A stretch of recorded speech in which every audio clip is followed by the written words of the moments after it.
So it's a great pleasure to be here this morning. Thank you for inviting me. Some of you may have heard versions of this talk before, but hopefully most of you won't. And it's always evolving and there are new things to say, particularly at the moment in the context of what the ongoing COVID pandemic has taught us about some of the issues that I'll describe in my talk. The perspective that I bring to this is as a psychologist. And so I'll start by talking about the human factors effectively and the cognitive biases that we bring to our work as humans that are part of the issue that we need to address, which is how can we ensure that the quality of our work is optimized without making that process too onerous. And my argument will be that open research practices can serve as a quality control process in at least two ways. One, by allowing greater scrutiny of work, but also by creating an incentive for researchers themselves to check the quality of their work more carefully before they release it into the public domain. So, the quote that I like to start with is this one by Nicholas Taleb. Taleb is not a scientist. He was a trader in the US markets, now writes about probability and our general inability to understand probability well as humans.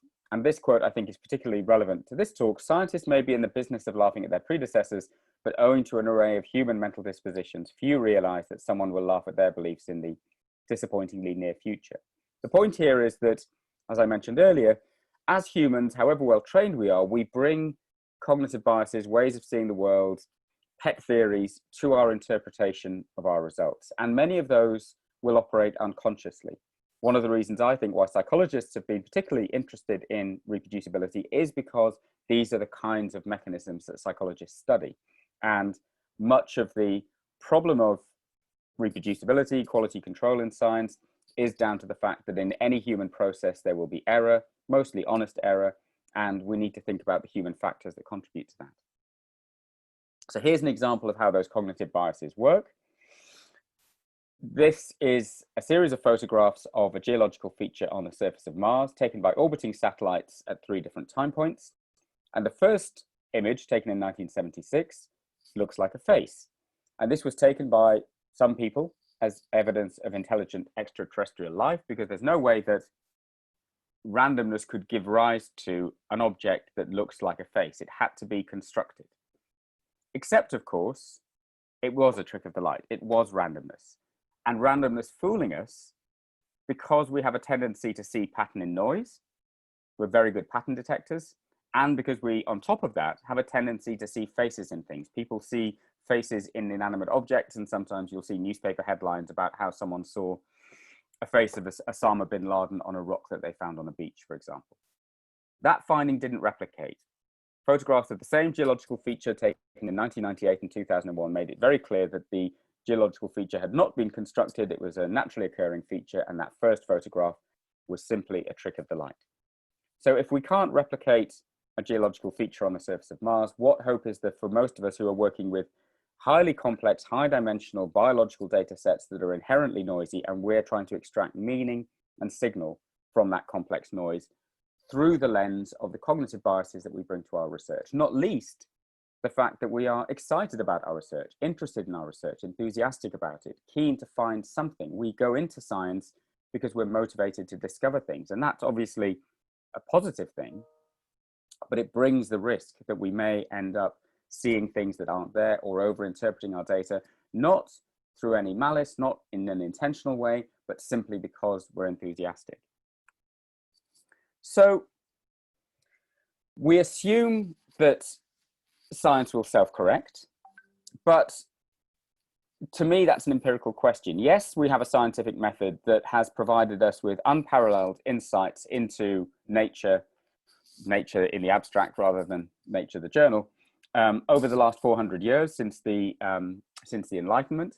And it's still true that we're making progress today. So I don't think it's helpful to frame discussions around reproducibility and research quality as a crisis, because there have always been discussions about the quality of research output. Charles Babbage in 1833 talked about, in his reflections on the decline of science in England, how what we would now call p-hacking today could lead to spurious findings.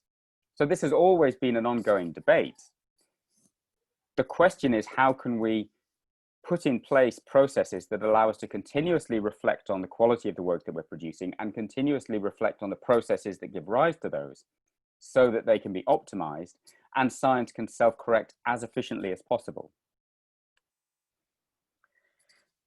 The other factor that shapes human behavior are the incentive structures that we work within. And this is perhaps more relevant to this question of whether or not science is self-correcting as effectively as it might do. This is a survey from 15 years ago, which has a nice quote that I think still holds today, which is that certain features of the working environment of science may have unexpected and potentially detrimental effect on the ethical dimensions of scientists' work. And by ethical here, they mean that in a broad sense, again, not necessarily intentional outright fraud, fabrication of data, but the extent to which the pressure to publish, for example, can place pressure on scientists to work in certain ways that may be for the benefit of their career, because we are recognized for our publications, particularly publications in certain kinds of journal, but not necessarily for the benefit of science itself. So that mismatch between what is good for scientists and their careers personally, and what is good for science and the advancement of knowledge, is the structural problem that intersects with the human problem of the fact that we bring cognitive biases to our work. So if we are incentivized to publish in certain kinds of journals and to publish certain kinds of work, novel, groundbreaking work, for example, and we have a tendency to see patterns in noise and are enthusiastic about the discoveries in our data, or the potential discoveries in our data, those two things can mutually amplify each other to give rise to findings that are generated that are perhaps not as robust as they might be. So we do have a scientific method, but the reality of that method on the ground, if you like, has been distorted over time because, for example, many of the things that provide that self-correction function within the scientific method, conducting replication studies, publishing null results, admitting that we're wrong and changing our mind, are not incentivized within the current system. We're not incentivized to conduct replication studies. As we'll see in a moment, they garner fewer citations, and we are incentivized by citations through things like our H-index, which count towards promotions. We're not incentivized to publish null results, and a similar mechanism operates there. We can see that null results garner fewer citations than discovery studies. And it's not easy to change our mind. First of all, that's a natural human tendency. It's not often that you have a discussion with someone where at the end of it you say, oh, thank you for pointing out why I've been wrong all these years. I've completely changed my mind. That's just not a natural human tendency, even as scientists. And you can see that in scientific discussions where the same evidence, the same data are interpreted very differently by people who bring different personal or theoretical perspectives to their interpretation of those data. So how do we change the incentive structures so that the actual method that we deploy is closer to the ideal scientific method? And how do we protect against those human biases? You can see the problematic incentives all around us. So in many countries, there are direct financial rewards for publishing and publishing in certain kinds of journal. Until a few years ago, these were the financial incentives to the first author of a study published in these different journals. And you can see that the amount that was awarded to the author is patterned non-linearly by the impact factor of the journal. This was the process in science, the incentive structure, the process in China, or the incentive structure in China. Until quite recently, they've begun to roll back this incentive because it's so obviously problematic, because what you're doing is incentivizing people to publish in a certain kind of journal with a financial incentive that is effectively life-changing. And although this is an extreme example, there are many other countries that offer direct financial incentives for publishing in high impact factor journals, despite the fact that we know that impact factor is not a good measure of quality. And in fact, impact factor correlates more strongly with likelihood of retraction than it does with number of citations, which is impressive for a metric calculated from citations. But we also know that those kinds of journals publish a certain kind of research, the novel, groundbreaking findings, which the editors of those journals themselves will admit are likely to be wrong, because that kind of novel, groundbreaking, unexpected finding is almost by definition likely to be wrong in many cases, but they also know that if it's right, it will prove to be transformative. And there is obviously a place for publishing that kind of work, but what we also need is the solid follow-up work that confirms those findings and that provides the solid foundation for that research to then build on. And that kind of research is not incentivized to the same degree. And even in countries that don't directly financially incentivize publication in this way, a postdoctoral researcher who is fortunate enough to have that kind of publication early in their career will have a very different career trajectory to a postdoctoral researcher that doesn't, on average. So to return to this point, yes, science in principle is self-correcting, but only if we do the things that allow it to self-correct. And at the moment, those things are not well incentivized, and that problem is compounded by the natural cognitive biases that we bring to our work. So what's the evidence for self-correction? Well, when we look at studies and whether or not they are subject to a replication attempt, we find that that tends to be the exception rather than the rule. So in this review, 83 articles published in the British Journal of Psychiatry that had recommended effective interventions, only half of those had been subject to any attempt at replication. Of those that were subject to an attempt at replication, they fell into three categories. Those findings that did replicate, defining successful replication is not trivial, but they operationalized their definition of replication. There were some studies that suggested a similar effect, but where they also suggested that the initial effect size was inflated, and there are reasons to expect that to be the case generally when we apply a threshold for declaring discovery, like a p-value threshold of 0.05. So initial studies tend to report inflated effect sizes. Subsequent studies indicate that typically the real effect, if there is one, is less. And there were some studies that were contradicted, where there was a failure to replicate. Now, of course, a single failure to replicate does not necessarily mean that the original finding was false. It just means that we need to be cautious about over-interpreting that finding. No single study in itself is definitive, which is, of course, the whole reason why we do replication studies, to build the foundations of a new area of research. But what was interesting was that which category those replication studies fell into was patterned according to the sample size on the y-axis of the original study.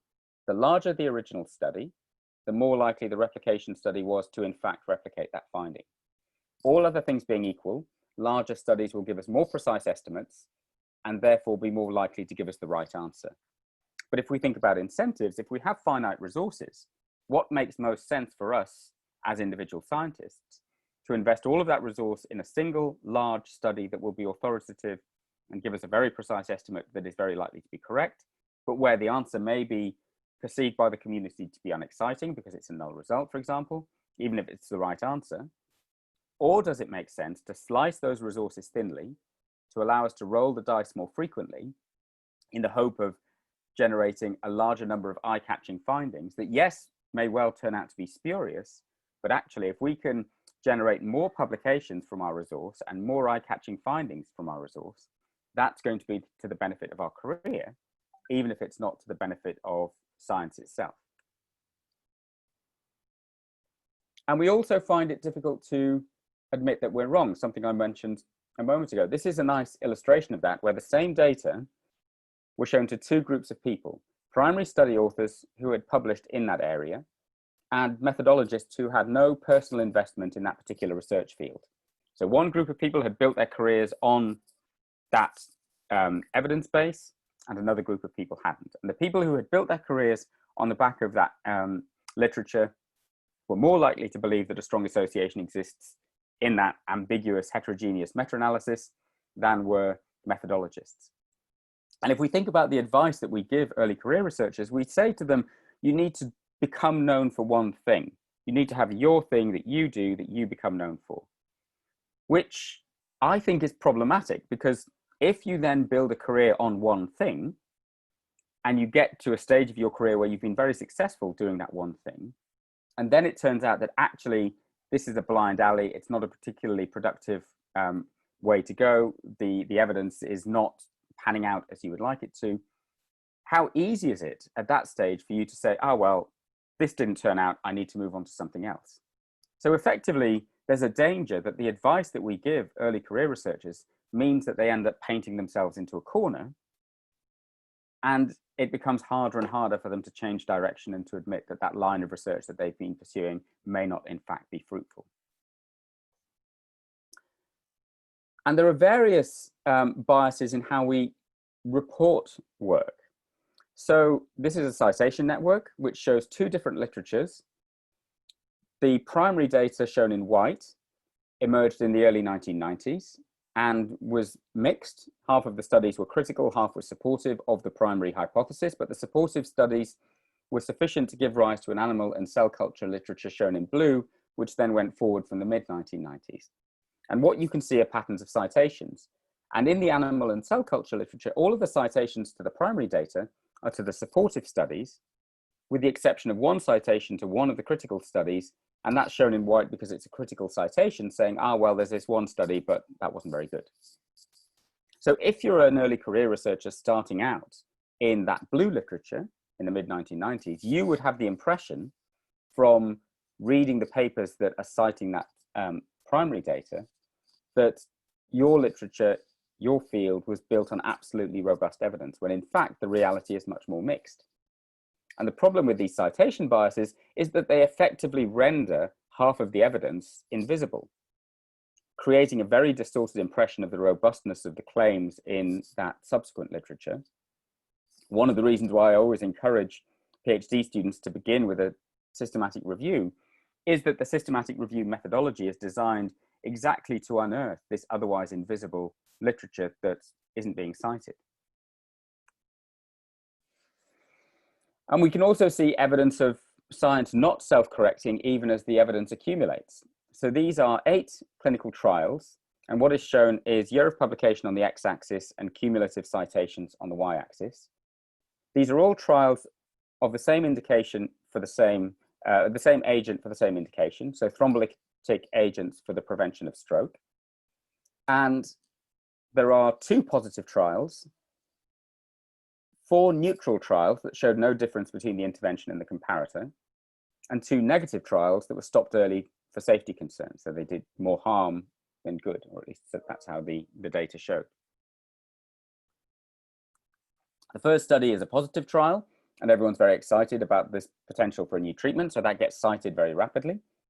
Then 2 neutral and 2 negative trials emerge, and then you can see that another positive trial emerges, and it's not hard to spot that second positive trial because that starts to get cited at exactly the same rate as the first positive trial, despite the fact that by then, the cumulative evidence was 1 positive trial, 2 neutral trials, and 2 negative trials.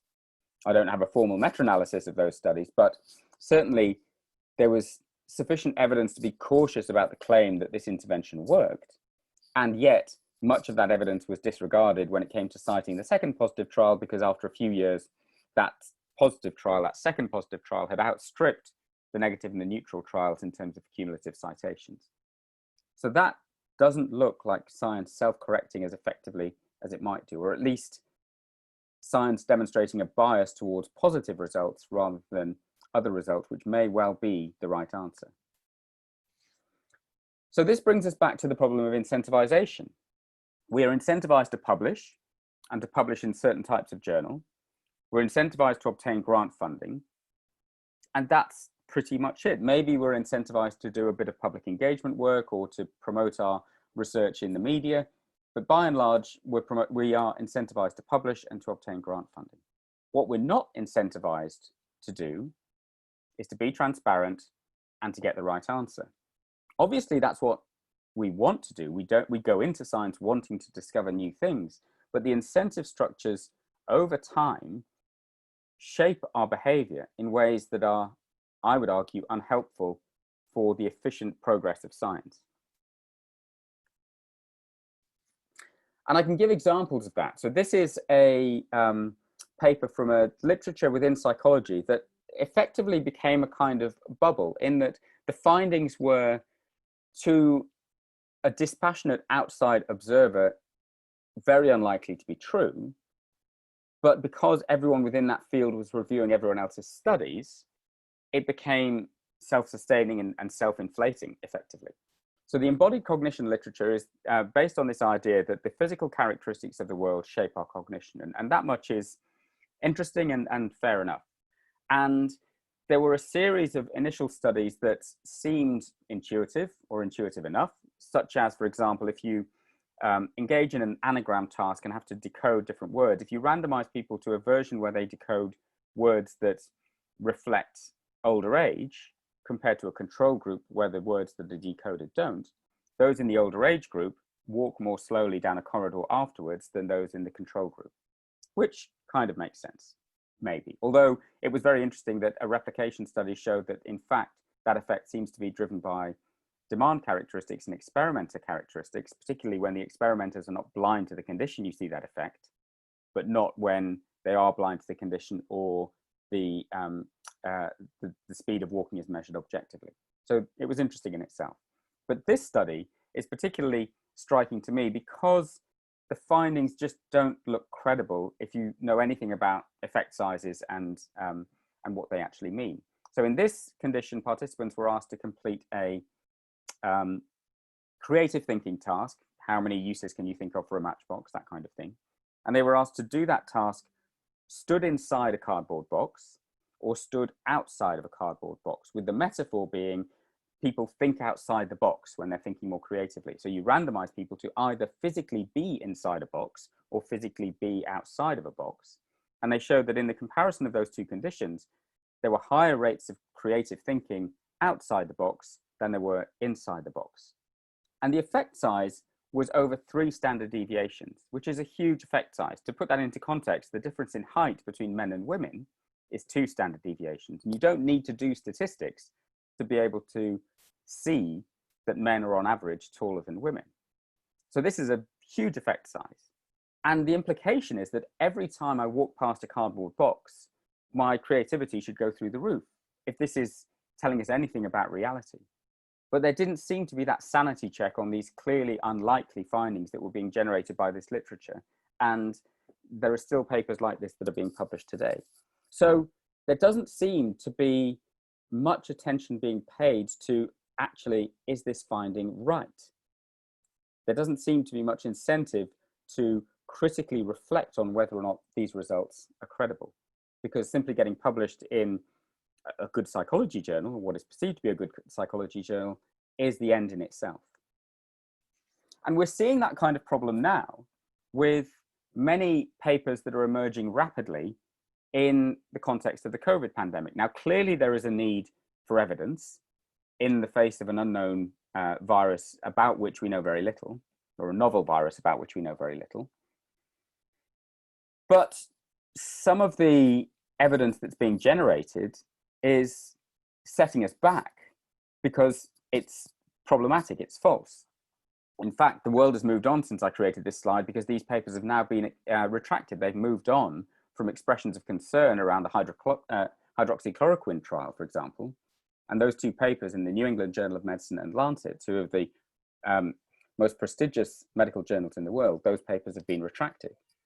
So we're seeing a rush towards doing COVID-related research. And the reasons for that are partly that COVID-related research now is perceived to be more publishable, and there are new funding mechanisms that have been created to support COVID-related research. So everyone is diverting their effort towards that. And that just demonstrates, I think, the power of these 2 primary incentives that shape our behavior: publication and getting grants. So these imperfect incentives that I think apply all of the time are being amplified during the COVID pandemic because of the excessive pressure that's being created by these incentives. So to some extent, what is happening at the moment is a microcosm of what happens more generally and is creating an amplified version of those problematic incentives. So how does open research help with these problems? The argument is, and it was made by Roby Blumenstein, who is the CEO of the CHDI Foundation, which is a Huntington's disease foundation in the United States, that science at the moment is a bit like the US automobile industry in the 1970s. In the 1970s, cars would roll off the production line at Detroit at a prodigious rate, but the quality control amounted to little more than counting the number of wheels and checking that the engine started. And these were badly built cars. These were described as lemons, the car that was irredeemably badly built. No matter how many times you repaired it, it would break down again. And anyone who grew up in the 1980s will remember the era of badly built cars.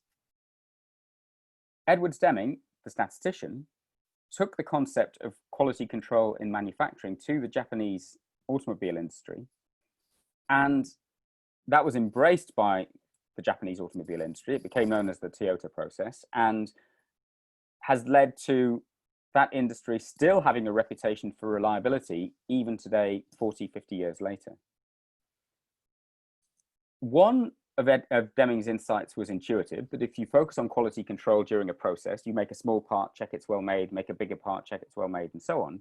At the end of that process, you have a high quality product, a reliable car, in the case of automobile manufacturing. The less intuitive insight was that by focusing on quality, not only do you increase quality, but you also increase productivity, because you're not having to spend as much resource on fixing the cars that break down later. So the argument in the context of science is that we produce scientific papers that are basically intended to be fixed later, because it doesn't matter whether or not they're right or wrong given current incentive structures. Once they're published, then we receive our incentive. So what can we do to ensure that the products coming off the production line are higher quality? Because if we can do that, then we should, according to this analogy, improve the efficiency with which our knowledge advances and we translate our findings into societal benefit, human benefit. What are the processes by which we can improve the quality of our outputs? And this is where I think open research comes in. So open research, open science, captures a range of different approaches that effectively have as their unifying principle that we increase the transparency in our workflows at every stage. So we can make our study protocols transparent. We can make the data that we generate freely available. We can make the code that we produce open source and freely available. We can make our publications open access. So the specifics of what will be relevant will obviously depend on the discipline that you're working within. And there are complexities to this. So for example, when it comes to data sharing, if you're dealing with clinical samples, there may be a risk of re-identification. For that reason, simply making data openly available may not always be appropriate. And increasingly, people are talking about not making data open, but making data fair, findable, accessible, interoperable, and reusable. And it may be that there are valid ethical reasons for having some kind of process for releasing those data to ensure that they're being released to people who will use them appropriately, but they can still be found and accessed and reused if necessary and appropriate. Pre-registration of study protocols is another means by which aspects of a workflow can be made transparent. And there are many platforms now that allow the independent archiving of a study protocol and date stamping. So for example, the Open Science Framework allows study protocols to be pre-registered there and date stamped and frozen for external scrutiny. If you're worried about someone else taking your ideas and using them, you can embargo your registration for a period, but at some point it becomes openly available. And what we found in our experience of adopting many of these open research practices is that they serve as a check on our own enthusiasm and our own cognitive biases. And they also allow us to work more efficiently. So for example, if we're going to share our data, the fact that someone could in principle spot an error, a typo in our spreadsheet or an error in our analytical code is sufficiently terrifying that we check everything 4 or 5 times, whereas previously we may have only checked it 2 or 3 times. The mere process of going through that curation of our data is in itself valuable. You know, I have colleagues who go back to their own data sets from even 6 months ago and can't make sense of them because they don't have a data dictionary, the variables aren't well named, there isn't any corresponding metadata. So we ourselves need to be able to re-access and reuse our data from 6, 12, 24 months ago or whenever. And Florian Markowitz, who's a cancer biologist at Cambridge, has this great quote, which is that your most important collaborator is yourself from 6 months ago, and that person doesn't answer emails. If you haven't curated your data in such a way that anyone can pick them up and reuse them with minimal effort, then there's the potential that you yourself won't be able to. When it comes to pre-registration, there have been times when we've seen the data and thought, oh, well, now that I see the data, it's obvious that we must test for sex differences. And it's easy to convince yourself in that situation that you must have thought a priori when you designed the study to test for sex differences. And we've had this experience of going back to our protocols, looking through it, and realizing that we didn't say that we would test for sex differences. And that's okay, you can still run that test, but then because you didn't state it a priori, you have to be transparent and say, in a post hoc exploratory test, we tested for X.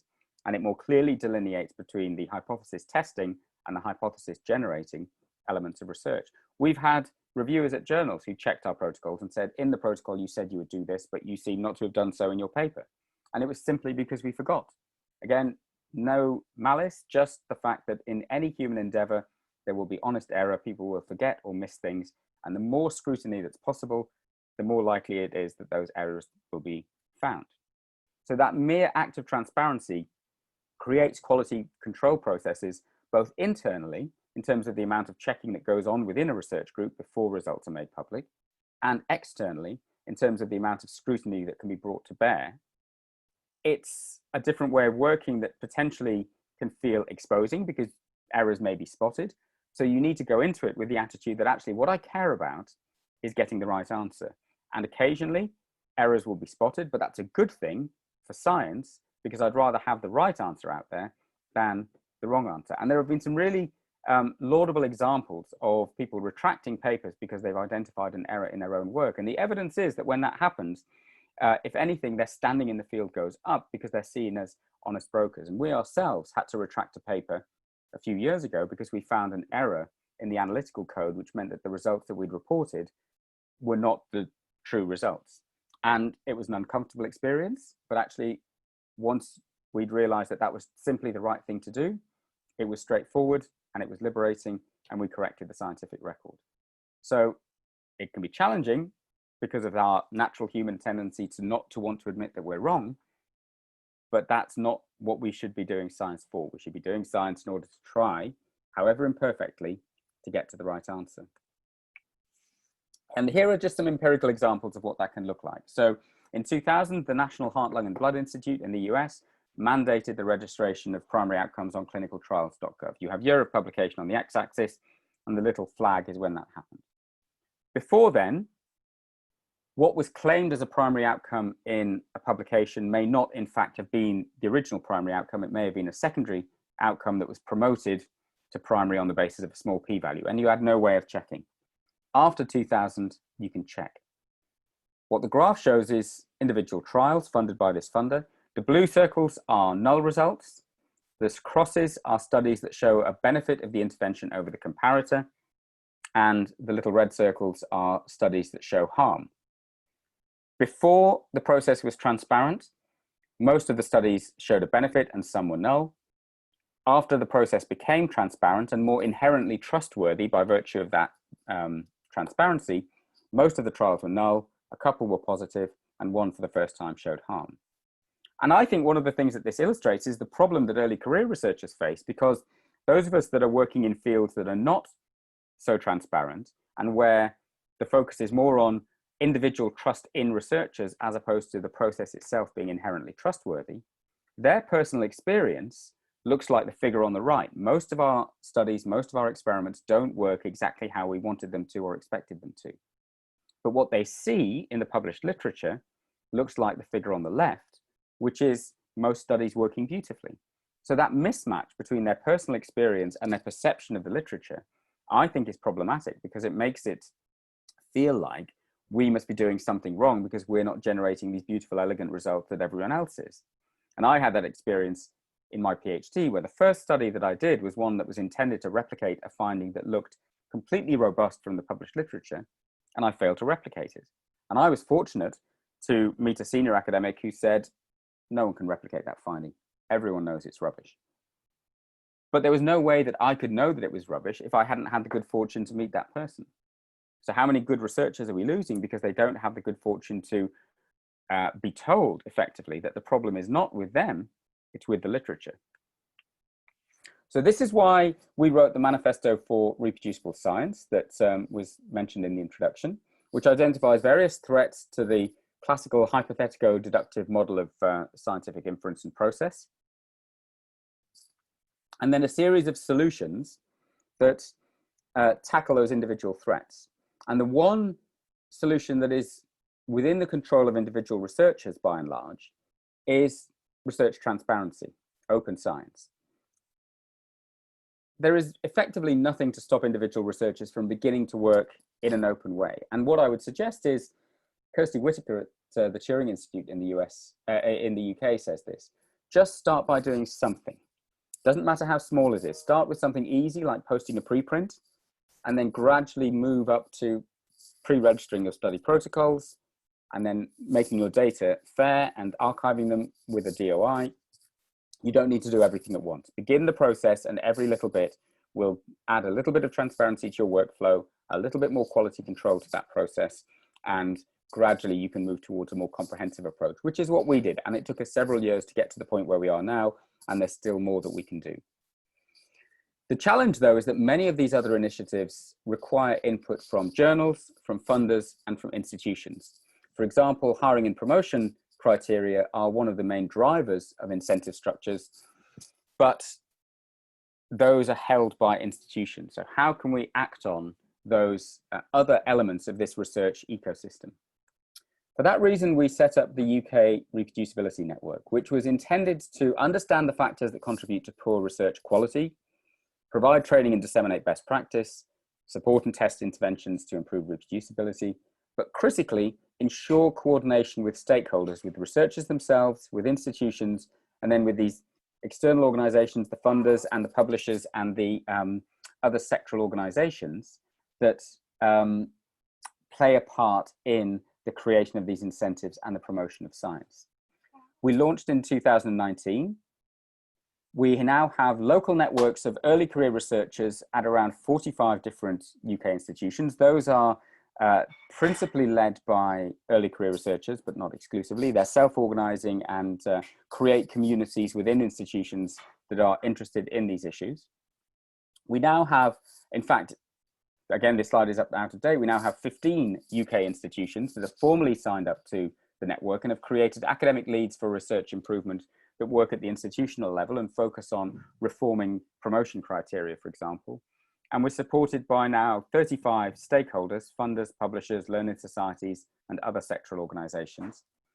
And within that structure, our role is largely to broker conversations and to ensure coordination, both vertically and horizontally within the levels of that structure, so that the local networks are all engaging in common activities like open research working groups, reproducibility journal clubs.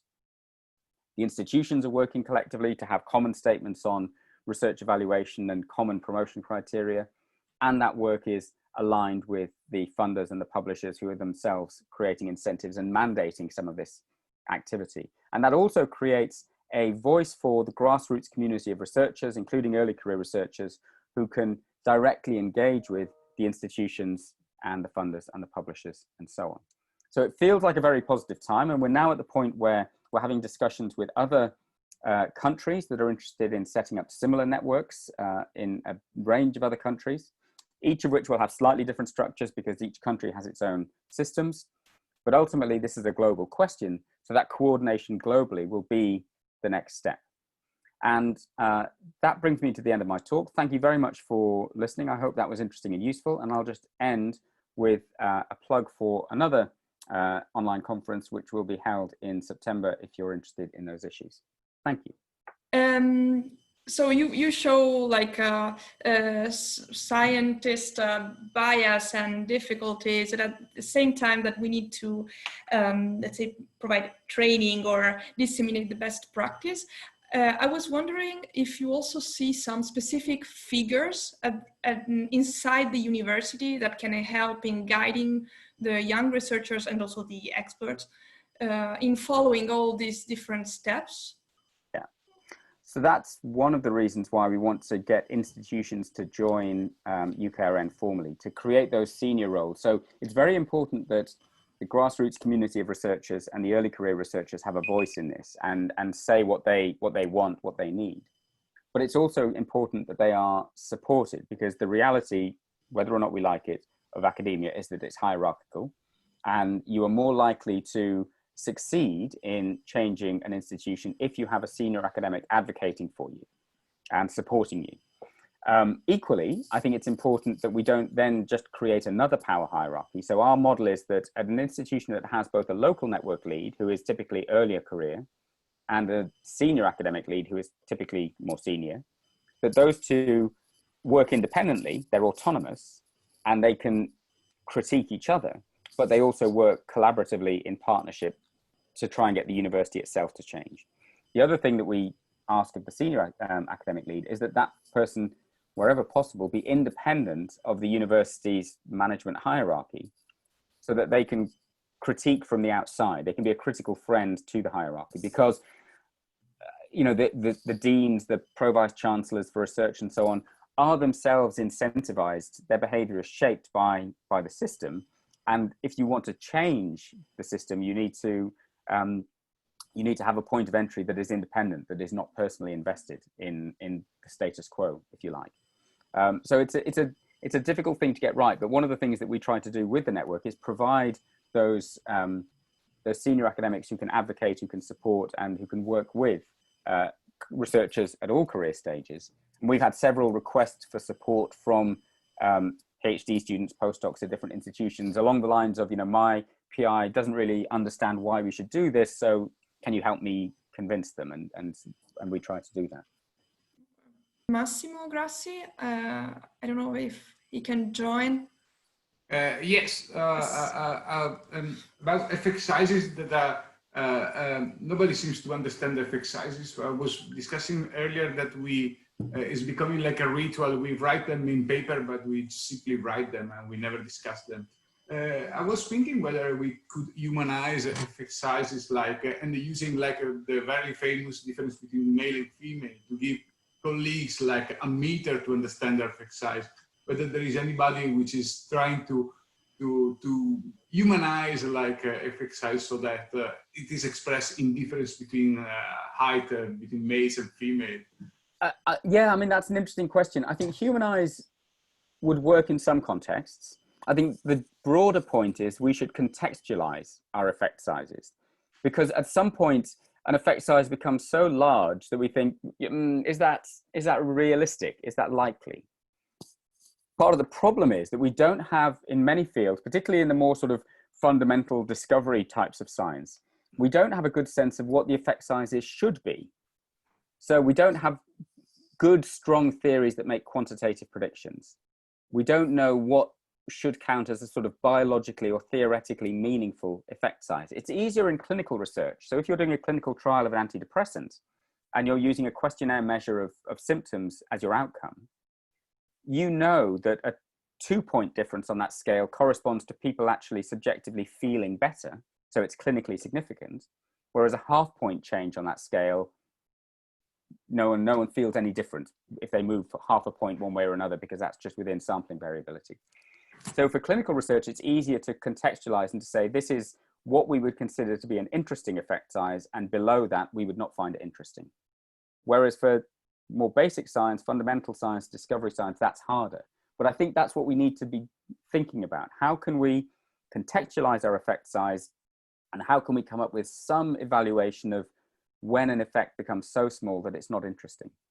Oh, and I should say, and then design our studies to be able to detect those effects, of course. But you know, that's the point. Understanding what effect size you're looking for, or what effect size is likely to be interesting, is something that needs to happen when you're designing your study, so that the study is designed to detect it. And if your results are null, then you can say with a certain degree of confidence, even if there is an effect, it's probably so small that we shouldn't care.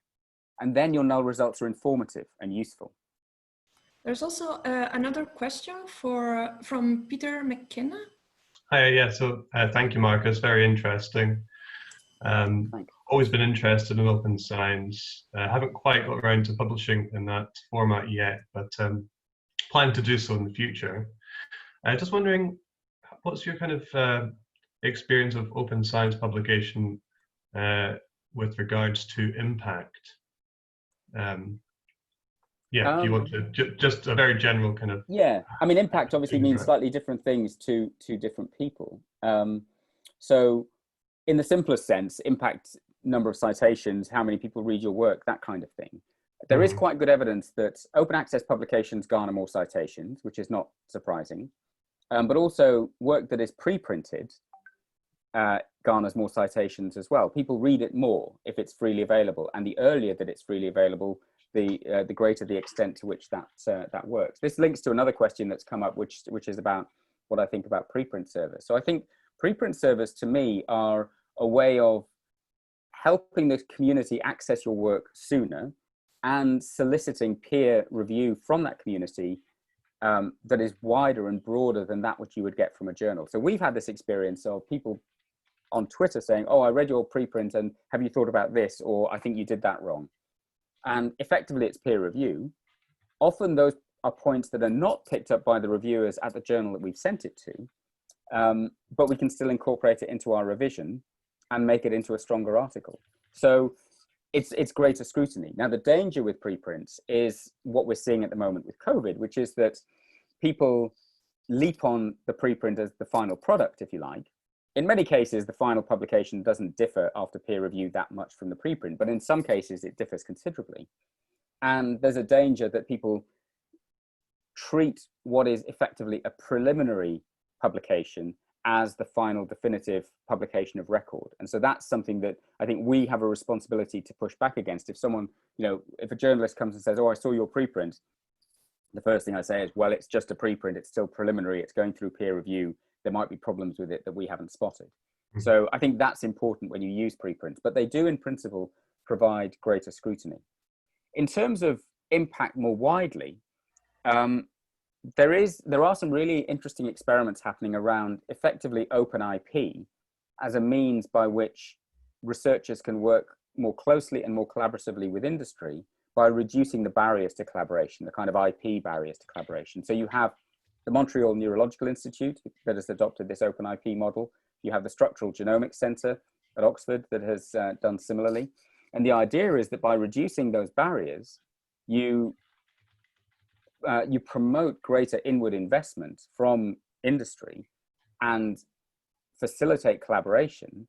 And given that universities are effectively about generating knowledge for the public good, that to me feels like at least something that's worth exploring. And so there's the potential for that greater openness around data sharing and so on to also facilitate impact in that broader sense. Okay, thank you. No, actually, I have another question. Okay. Thank you for your presentation, Marcus. It seems that open science is subject that engage young researchers, while older researchers are not interested in this at all. Do you think there's a way to involve them, or to since they are at the end of the career, probably they don't care? Well, I think that's where again this coordination with, for example, funders comes in. So what we're starting to see, certainly in the UK, is more engagement from senior researchers. You're right that, first of all, they grew up in an era where this just didn't exist, by and large. Secondly, they've succeeded within the existing system, so they don't really see a problem with the current system because it worked for them. So it is harder to engage with senior researchers than early career researchers, typically. However, in the UK now, and I don't know the situation in Italy or in other countries so well, but in the UK, funders are increasingly requiring not just open access publication, but data sharing, pre-registration of study protocols, all of these kinds of things. If you submit a proposal to the Medical Research Council in the UK now, you have to submit a reproducibility annex that describes how you will ensure that your results are reproducible. So those incentives are making senior researchers start to change the way in which they work, because they realize that they need to adopt these practices to be successful when it comes to getting grants, for example. And actually that is then creating a positive incentive for early career researchers, because the easiest way for a senior researcher to learn how to do these things is to hire a postdoc who knows how to do these things. I mean, that's how labs have always updated their knowledge, if you like. You bring in someone younger who is current and has recently learned all of these new ways of doing things. So one of the things I'm encouraging PhD students, postdocs, other early career researchers to do is to have on their CV a section on all of the data sets that they have archived, for example, with the DOIs. To put preprints on their publication list, because it's a finished product, even if it's not published in their journal yet. And again, in most cases has a DOI. To talk about how they have adopted open research practices throughout their PhD or postdoc or whatever, because those skills are now increasingly valuable to the growing number of senior researchers who want to adopt those practices. And then the other thing, of course, is for the early career researchers themselves to simply either just start doing it, depending on the culture within their lab, or to start advocating for those practices within their group and their institution, which is one of the things that the local networks do through these journal clubs. The Reproducibility Journal Club, for example, was set up by 3 PhD students at Oxford, Amy Orban, Sophia Krul, and Sam Parsons. And they still lead that activity. We just support them in it. And there are now reproducibility journal clubs, not just within the UK, but across the world. And that's a means by which those early career researchers can raise the awareness of these issues with the wider community, including those senior researchers. Thank you. Thank you very much. Mika, Ramon would like to add something. So, Yes. yes. I just wanted to add on to that and say that I know that at least nationally in Switzerland, there are some efforts trying to follow other efforts similar in the UK, such as the UK Reproducibility Network. And, you know, things that we have recently discussed is that, you know, we should try and engage with the funding bodies as well as with the universities directly, that, for instance, members of research councils, PIs, professors would be encouraged to commit to, say, a code of conduct that would have certain guidelines for open practices. So this is just one other measure that we're currently considering as well. Yeah, Switzerland is one of the countries that we're having discussions with about setting up a network similar to ours. Matthias Egger, who's the president of the Swiss National Science Foundation, asked me to give a talk on, effectively this talk, to the Swiss National Science Foundation last year. And in fact, Matthias used to work at Bristol. He's always been interested in meta-research. He invented the funnel plot for detecting publication bias, which many people use. So it's quite timely. What you need to find, I think, when you want to bring about cultural change is a point of entry, someone who has a position that they can use to bring about that change, but also has that kind of personal interest or understands what it is you're trying to do. So Switzerland is quite a promising country, I think, at this point. We're also following the UK Research Reproducibility Network. So yeah, I think we've got something good to model. Okay, there's another question from sorry. Yeah, sorry. Do you have a user manual that we should follow if we want to build something like that in our country? Like, what are the first steps that you consider key steps that we should take? So it's slightly different in every country, but we have a terms of reference that describes how we are structured, how we work, that we can share with anybody. In fact, it's on our website, ukrn.org. So you're welcome to use that. And then, you know, the next step is to have a discussion about what might work. It depends on your personal contacts. In the UK, we had some senior academics, myself, Dorothy Bishop, Chris Chambers, Malcolm MacLeod, Lara Fortunato, who came together and discussed how to bring about change. And then we started advocating to the funders and had a meeting with the funders to discuss how we might do this. In other countries, it's more top down. So in Switzerland, for example, I've been talking to Matthias Egger directly, but also with other institutions. In other countries, it's more bottom up. So it varies depending on the country, the nature of the country, the contacts that you have, and so on. But we're very happy to have those conversations. I should also say, if you're interested in adopting open research practices, we have a series of primers on our website that are sort of basic introductions to preprints, to data sharing, and so on, if people just want to make a start somewhere. Okay, thank you very much. Thank you. And I think there's time for the last question from Giulia Dore. Yes, I was wondering, what do you think about the legal challenges to open science? I mean, we all know that of the obstacles posed by the law both in terms of a lack of a clear legal framework and a complex licensing environment, really pose big obstacles, are really a reality in open science. So what do you think, in your opinion, are scientists more aware? Are they gaining more awareness on this? Are they receiving proper training so they can really face these challenges? The answer is no, they're not. And one of the difficulties is that, of course, the legal framework will be slightly different in every different country.